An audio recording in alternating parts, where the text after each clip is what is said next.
Block buster తో వెంకీ, అనిల్ రావిపూడితో పాటు heroines కు బాగా ప్లస్ అయింది.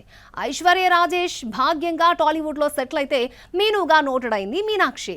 ఇప్పుడు ఇదే సినిమాను హిందీలో రీమేక్ చేస్తున్నారు. మరి బీ టౌన్ లో భాగ్యం మీనుడుగా మారబోతోంది ఎవరో చూద్దామా. గత ఏడాది సంక్రాంతికి బ్లాక్ బస్టర్ హిట్ అందుకుని టాలీవుడ్ ఇండస్ట్రీలో హైయెస్ట్ గ్రాసర్ చిత్రాల్లో ఒకటిగా నిలిచిన ఫిలిం సంక్రాంతికి వస్తున్నాం. వెంకటేష్, అనిల్ రావిపూడి కెరీర్లోనే ది బెస్ట్ ఫిల్మ్గా మారడంతో పాటు ప్రతి ఒక్కరికి ఫేమ్ తెచ్చిపెట్టింది. ముఖ్యంగా తెలుగులో సరైన బ్రేక్ కోసం ఎదురుచూస్తున్న ఐశ్వర్య రాజేష్కు భాగ్యం అనే పర్మనెంట్ ట్యాగ్ ఇచ్చేశారు ఇక్కడి ఆడియన్స్. మీనాక్షిని మీను అంటూ మరింత చేరువైంది. ఇప్పుడు ఇదే సినిమాను హిందీలో రీమేక్ చేస్తున్నాడట కిలాడి హీరో అక్షయ్. సంక్రాంతికి వస్తున్న స్టోరీని బాలీవుడ్ కు తగ్గట్టుగా మార్పులు చేర్పులు చేశాడట డైరెక్టర్ అనీస్ భస్మి. ఐశ్వర్య రాజేష్ భాగ్యం క్యారెక్టర్ లో విద్యాబాలన్, మీనుగా రాశీ ఖన్నా ఫిక్స్ అయ్యారు. తొలుత మీను క్యారెక్టర్ కోసం దిశాను పరిశీలిస్తే 2 కోట్లు అడిగిందట.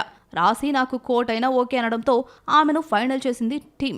కానీ మేకర్స్ అధికారికంగా ప్రకటించలేదు. ఇటీవలే ఈ మూవీ షూటింగ్ కేరళలో స్టార్ట్ అయింది.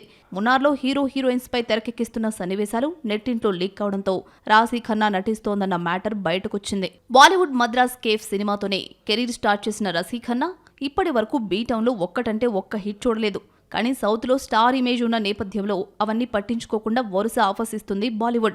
తలాకో మే ఏక్, బ్రిడ్జ్తో పాటు అక్షయ్ మూవీ చేస్తోంది బెల్లం Sridevi.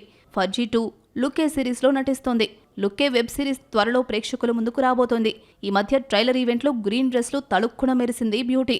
Lineup okay, Delhi doll solid comeback ఇచ్చేది ఎప్పుడో. ఇది వాళ్ళ మన బాక్స్ ఆఫీస్. నెక్స్ట్ ఎపిసోడ్ లో మరిన్ని interesting movie updates and gossips తో మళ్ళీ కలుసుకుందాం. Children keep watching NTV.